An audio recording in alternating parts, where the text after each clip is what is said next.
Here's another video pulled from the archives. Let's move that out of the way.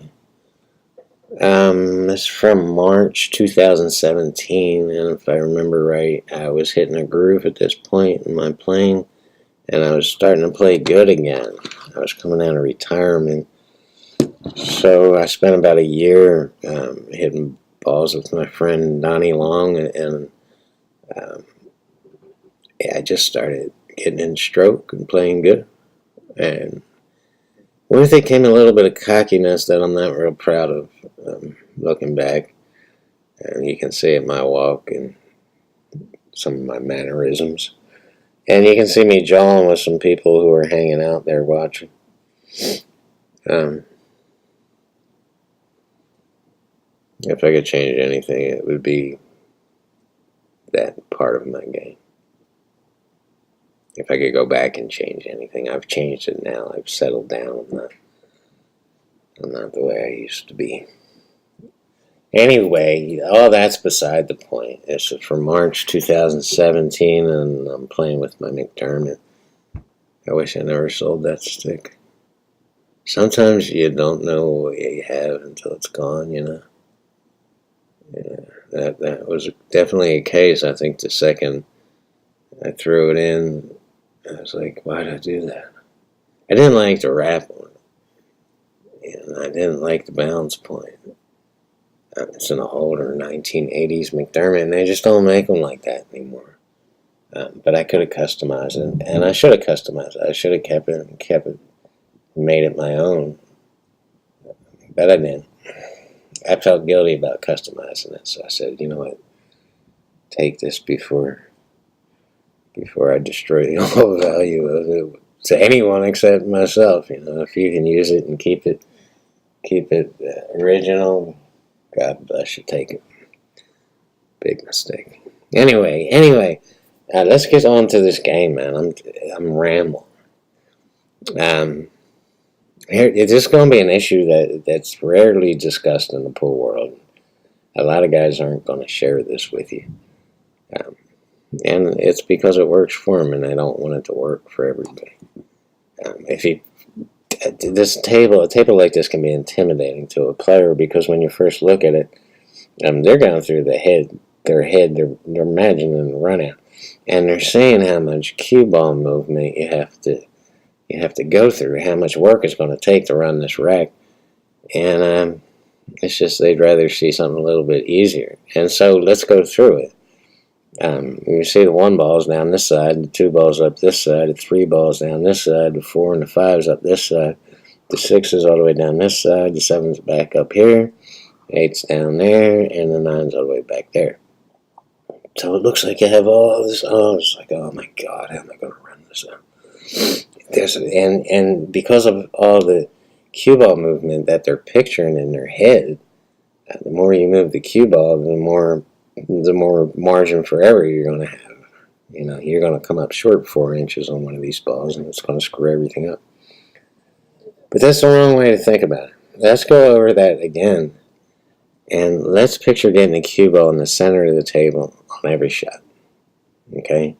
On 1 ball, you take what you have after the break, and you don't have a choice. So the cue ball's right there, and we can make the 1. Can we get back on the center of the table? And if we do, can we make the 2? And can we make the 2 and get back to the center of the table? And can we make the 3?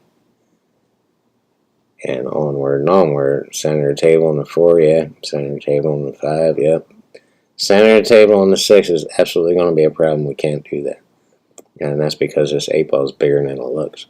It's like a beach ball. We're going to have to maneuver around this 6 ball. So what about the 7 ball? Yep.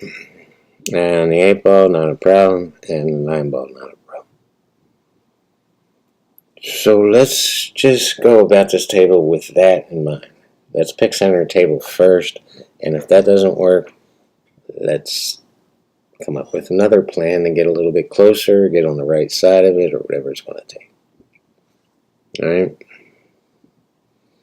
I'll make a couple of mistakes in this rack. I remember, especially on this 7 ball, the cue ball wound up on a rail. And I had no pause in my backswing, and I just kind of, I had to cheat the pocket. And you'll see. Let's just cross that bridge when we get to it. Now here's the one, and it's back out. Not exact pinpoint center of the table, but you see I didn't move the cue ball that much. And let's shoot that too and get back to the center. Not a problem. What's center table going to give me on this 3? Or the 4? I moved the cue ball anywhere from 5 to 8 inches on every shot. It's back to the center for the 5. Now here, this might have been a mistake because, again, look at the 6 ball and look at the beach ball and the way of it. So I'm going to have to come down on this side for this corner, or that side for that corner. And if we come down this side, which I wind up doing, we have to get far enough down table, which is going to leave me a cut on the 6. It's not like we can get to the center of the table. That 8 ball is going to be in the way. So it's going to take a little bit of maneuver.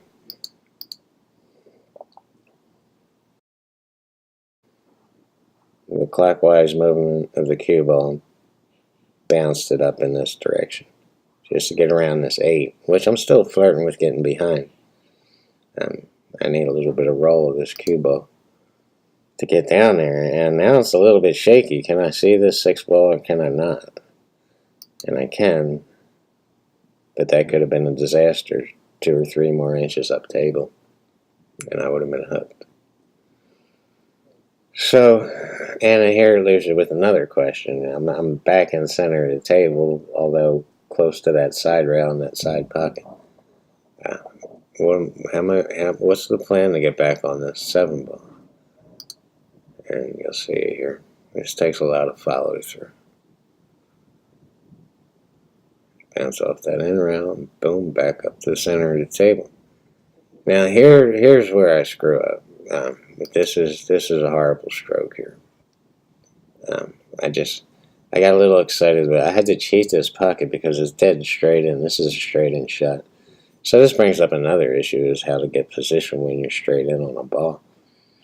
And if you have the luxury of having these big old pockets on this old 60, 70-year-old Brunswick table, you can cheat this pocket and force the cue ball to this end rail, bounce back up off the side rail, and back up table for the 8.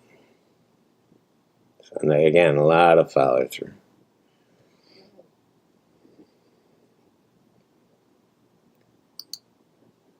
There we are once again, and now we are moving the cue ball a lot. We have there's a lot of distance between the cue ball and the 8, the line of aim, and the 8 ball in the corner pocket, and the cue ball still moving back up table for position on the 9. But don't slam this ball. Don't get too excited about it. Just stay down. It's natural position to bounce off and back up on the 9. Just stay down, keep your cool, follow through. So on that 7 ball, on the backswing right before I followed through to shoot the ball, I just came back real quick and shot it. And that's a big sign of an amateur player right there. But I was worried about cheating the pocket. I was worried about following through. I was worried about getting back up table. I was worried about following the cue ball into the pocket after the 7, which, if you don't do it right, that is what's going to happen. Just kind of wanted to get the 7 ball over with and just get on to the 8. That's the only time I kind of fell on my ass on this whole game. And see, I'm getting cocky. Somebody's jawing. And you're going to see me strutting like a dork. Again, I'm not proud of that.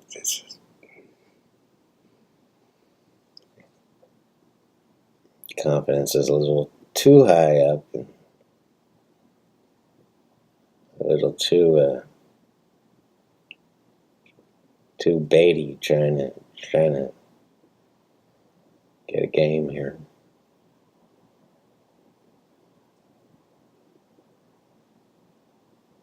Anyway, in my next video, guys, I'm going to be talking about getting down, I say a lot of players doing this so wrong. I'm getting down on the line of aim. And it's hard to explain without me actually showing you, so I'm going to use the next video to show you how to get down on the line of aim, like a robot, and stay on the line of aim, and not readjust and not move your body, and nothing at all in your body should move except your stroke as you're shooting. It's kind of a tricky issue, and it's another one that nobody talks about. So that's the void I'm filling. I've got a business call I gotta run. Thanks for watching, guys. Peace.